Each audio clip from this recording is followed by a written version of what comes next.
It was a rainy afternoon in downtown Chicago, the kind of steady, cold drizzle that soaks through your clothes no matter how fast you move. The buses were running late, traffic lights blinked with impatient rhythm, and people moved with their heads down, shoulders hunched against the wind. Inside Bus 78, the atmosphere was no warmer. Everyone was crammed into their seats or clinging to poles, eyes glued to phones, earbuds in, minds somewhere else. Among them sat Jordan Matthews, a 17-year-old high school senior with a worn-out backpack and a pair of headphones that had seen better days. He was tall, quiet, and carried the kind of steady calm that made him easy to overlook.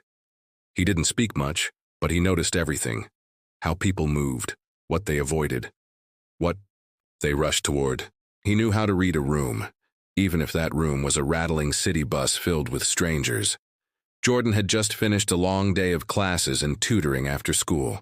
He was on his way home thinking about his mom working double shifts at the clinic, wondering what leftovers might still be in the fridge and mentally prepping for his SATs in 2 weeks. His thoughts were as gray as the sky outside, until the bus jolted to a stop near Franklin and Clark. That's when she stepped in. She wasn't anyone famous, not someone most people would give a second glance to. But to Jordan, something about her felt different. She looked tired, bone-tired. Her cheeks were flushed from the cold and her coat didn't quite close over the curve of her stomach.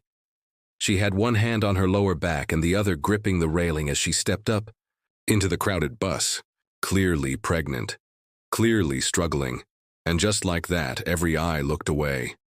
People saw her, sure, but in that quiet, passive way of public transportation, they also didn't. The man in the corner suddenly found something fascinating in his newsfeed. The woman closest to the priority seating pulled her purse into her lap and stared blankly out the window. The teenagers across from her giggled over a meme and turned up the volume on their phones. Jordan didn't even think. He stood up, pulling, his headphones off and nodding toward the seat he had just warmed. "Ma'am," he said simply with a calm confidence, "you can take this one." She looked at him, startled, maybe even suspicious at first, but then her expression softened. A small smile flickered at the corners of her mouth as she eased herself into the seat. "Thank you," she said with genuine warmth. Her voice had a kind of weariness layered with grace. Jordan nodded and stepped back, finding a spot near the door to hold on to. Nothing unusual, just a decent thing. But that moment, that one choice, it was about to change everything. The rest of the ride was quiet. Rain tapped against the windows, people got off, others got on. Jordan stayed standing. The woman sat silently, glancing up at him now and then, like she was trying to read him. He didn't notice. His mind had already drifted back to practice problems, and whether he had remembered to charge his Chromebook. But just before she got off, something strange happened. She reached into her coat, pulled out a small folded note, and held it out to him with a slight tremble in her hand. "Please," she said, "read this when you're alone."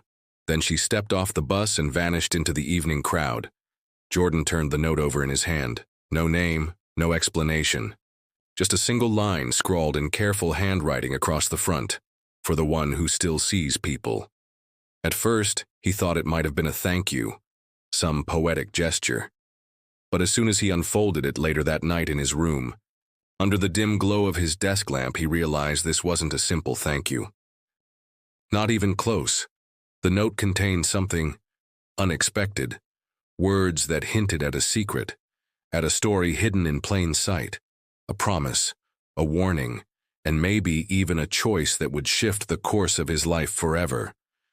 But what could a random, pregnant woman on a city bus possibly know that would matter so much to him? He didn't know it yet, but that simple act of kindness, offering a seat, had set something in motion, something deep, ancient, and utterly human. And the words inside that note, they would lead Jordan into a world he didn't even know existed. World where humans are off limits. A world where some people watch us from the shadows, protecting, recording, deciding. And tonight, Jordan Matthews just became one of them. Or maybe something else entirely. But the question is, will he accept what comes next, or will he walk away, never knowing just how close the world came to changing? That's where our story begins. And trust me, you won't believe where it goes next. Jordan stared at the note like it might unfold itself again and reveal more. He'd read it 3 times already, each word pressing deeper into his chest. It wasn't long or poetic. It wasn't even neat. But it felt like it had weight. More than ink on paper, more than words from a stranger. It was the kind of thing that sits in your bones, even if your brain doesn't understand it yet. He held it under the lamp again, eyes scanning. The scribbled lines. There are watchers. They don't harm humans. Ever. You did something good today. That matters more than you know. Be careful. Someone saw you do it. Not just me. K. That was it. No name, no number. Just a letter. K. He rubbed the back of his neck, still not sure what to make of it. Watchers? What even was that supposed to mean? Secret agents, cops, some cult?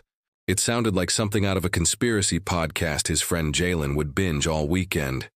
Jordan wasn't into that stuff. He liked facts, structure, things he could hold on to. Not vague notes from mysterious women on public transportation. Still, something about her face stayed with him. She didn't look like she was joking.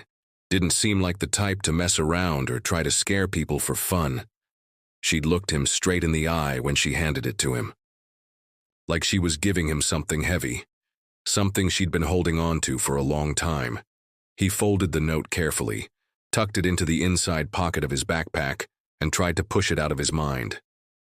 But it didn't leave. That night, sleep didn't come easy. He lay in bed staring at the ceiling, his room dim except for the city light leaking through the blinds. Every little noise outside made him flinch. Footsteps on the sidewalk, a car door slamming, the low buzz of a street lamp. None of it felt normal anymore. The world had shifted, even if nothing had changed. The next morning, things felt off. Not in a dramatic way, just off. The air outside felt heavier. The streets were too quiet for a weekday. On the bus, people were still scrolling their phones, but some of them glanced at him longer than usual. Or maybe he was just imagining that. At school, his teachers droned on as usual, and his friends joked around at lunch like nothing in the world had changed. But Jordan kept checking the corners of rooms, scanning the faces in the hallways. Looking. For what? He didn't even know. During study hall, he pulled out the note again and read it in the back of the library. He flipped it over, even held it up to the light, wondering if maybe there was something hidden. Nothing. Still just those words. There are watchers. He looked around the library. It was mostly empty. Ms. Haley, the librarian, was behind the desk sipping her usual cup of mint tea. The security guard, Mr. Allen, was at the far end, half dozing in his chair. Just a regular day. But then Jordan noticed something. A man sitting in one of the corner reading chairs. He hadn't been there when Jordan walked in. He was tall, wearing a gray overcoat, neat black shoes, way too polished for a high school. No books in his hand, no phone, just sitting and watching. Jordan blinked, looked again. The man was still there, still watching. Chills crawled up his spine. He grabbed his backpack and stood, trying to act casual as he made his way toward the hallway. He didn't look back, didn't want to. But just as he pushed through the double doors, he caught a quick reflection in the glass, gray coat still watching. The rest of the day passed in a weird haze. He kept feeling eyes on him, kept catching glimpses of people who didn't quite belong. Men in clean suits standing just outside the school gate. A woman with sunglasses in the back of the corner store who left without buying anything. A black car parked a little too long near his apartment. He told himself it was probably nothing. Just nerves. Maybe he was letting the note get to his head. But then something happened that made it impossible to ignore. That evening, he found another note. This one was on his bedroom windowsill. Inside his locked apartment. 3rd floor. No fire escape. Same Handwriting, same pen. You're being watched, don't speak about it, not yet, but don't stop being kind. It's the only thing keeping you safe. Jordan's heart hammered in his chest. He looked out the window, nothing. No one. Just the flicker of streetlights and the distant sound of tires on wet pavement. He stepped back, closed the blinds, and sat on his bed gripping the note. Who was this Kay, and how the hell had they gotten into his room? For the next hour he didn't move. He just sat there, the weight of the note pulling on his thoughts like an anchor. The first time had felt strange. This one felt real, dangerous, even. And still he couldn't shake the thought. Why him? Why had a simple act, offering a seat to someone in need, caught the attention of whoever these watchers were? What kind of world noticed things like that? And then came the knock. Soft. 3 taps, not rushed, not urgent, but deliberate. He didn't answer it right away. He stood still, waiting, listening. Another knock. Same rhythm. 3 taps.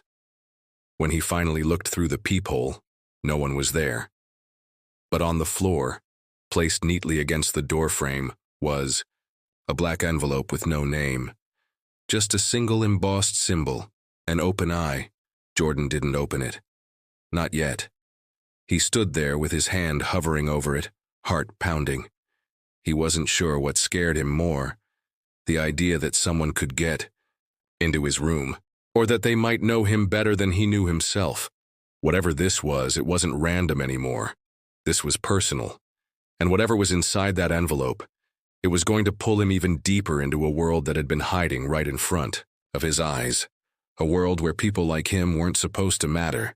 But maybe, just maybe, they mattered more than anyone realized.